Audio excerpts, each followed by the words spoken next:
Hey guys, today on the channel we're going to look at another all-button device, this one here.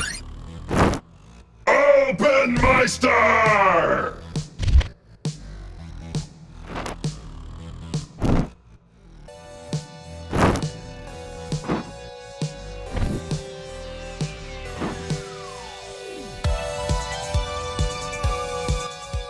Today we're in for a treat sent all the way from Germany. We received not one, but two different Alpenmeister controllers to look at here. I rarely get fight stick stuff from that part of the world, so my curiosity was definitely piqued. I'm going to be bouncing between these two units as I talk, but out of the box, we see this first one has that 3D printed texture and then occupies the same space of something like a snack box micro. The second one, the premium version, has got the option for some vibrant art like you see here. If you're creatively bankrupt and don't have a good idea for your art, then they've got some great designs of their own, including this one, and then this fun sort of robot/cyberpunk theme. Mixing and matching keycaps for different hues is also a clever touch. My neon basement space washes out some of the colors, but some outdoor lighting really shows how vibrant this thing really is. But beyond the fun color options and the glitzy exterior concepts is probably the most interesting thing about these Alpenmeister builds. The main draw of the standard/custom version is that the layout is capable of being changed on the fly. We'll open it up here in just a second to show how that works.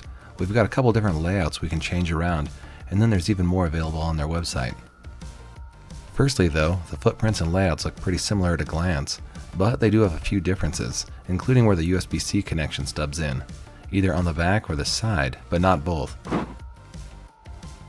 In the way of dimensions, they are both 250 by 130 millimeters and weigh just shy of 300 grams. I also lined up some smaller all-button devices to show you how its footprint compares to similar devices.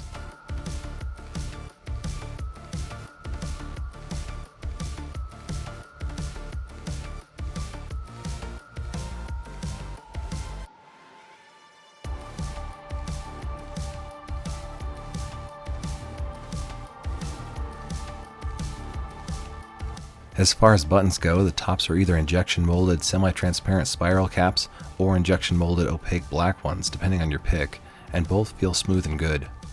Full disclosure, these were prototype versions from Alpenmeister and not the newer ones, which have received some positive quality of life changes for any users buying today. I say that because although the premium one has soldered speed silvers, the other device came with Kale ambient nocturnal switches, a very interesting and quiet pick in the all-button world, but Alpenmeister has since gone away from those and toward Kale pinks after some internal input consistency tests. I say all this because the sound check won't be a one-to-one for what a user would get, even though the pink should still feel very light and very similar.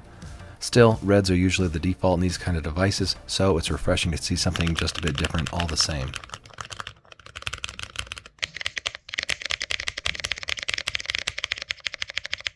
I would say it probably compares most to the Hypercube Pro in terms of both size and additional inputs.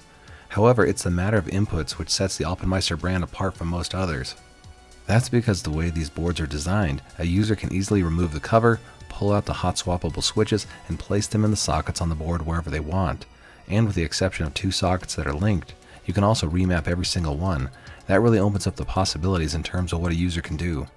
8 screws remove easily and give us access to the inside. The versatile PCB looks a fair bit different than most others simply because of the amount of sockets. And because this is a prototype demo unit, you'll see some empty hot swap sockets, but the current non-demo version has nearly every conceivable hot swap socket option imaginable to help accommodate a user's dream layout. There are several suggested ones on their homepage, but you can obviously mix and match to your heart's content. You've got to love German over-engineering.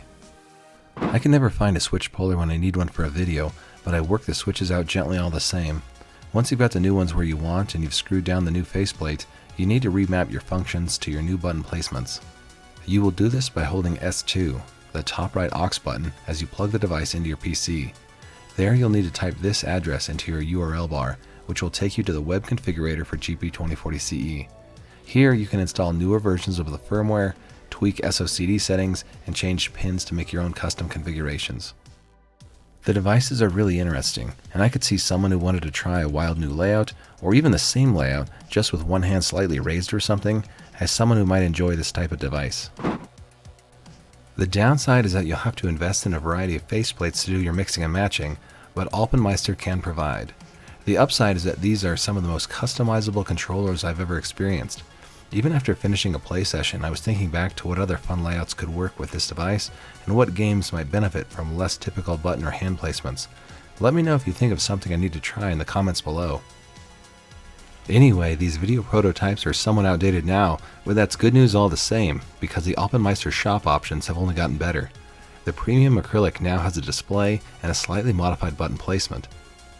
The budget-friendlier standard version also has tons of new color options for the faceplates. Additionally, they are currently experimenting with metal face covers if that's more your speed, as well as a tournament edition with full PS5 support and DualSense features like audio port and touchpad. If you're in the market to buy, then check out their website here. Prices start from around 143 USD, and it's cool to see some German engineering at work in the fight stick world. Huge thanks to Alpenmeister for sending us some prototypes to experience, and huge thanks to you, dear viewer, for watching. I really appreciate it. Support your locals, and I'll see you next time.